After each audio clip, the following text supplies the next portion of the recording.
I am not interested in the left's version of diversity.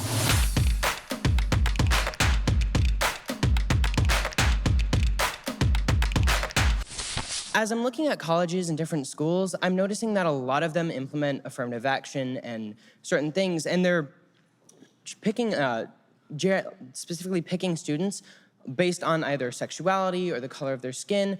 And I was just curious because when I go to people who are either currently in college or people who have already graduated, they're like, oh, well, it's just to make a more diverse campus. What are your thoughts on affirmative action?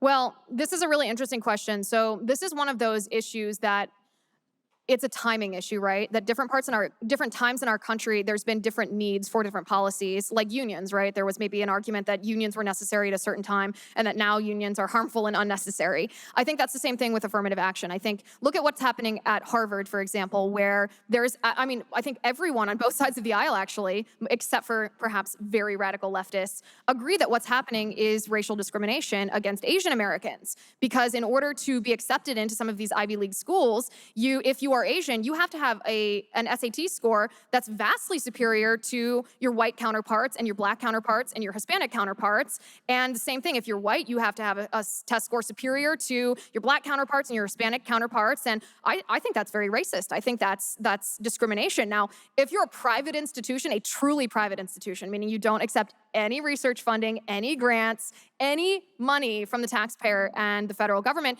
then I suppose you can do what you want.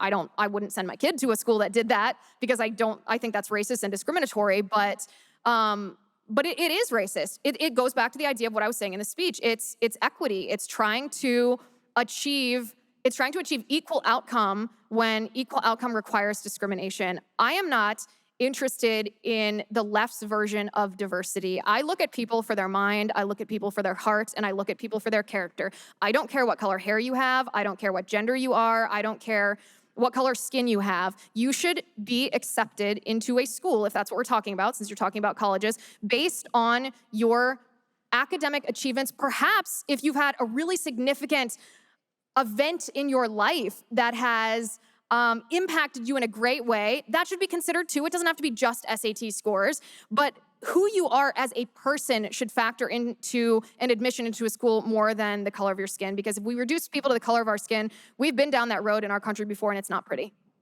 Thank you.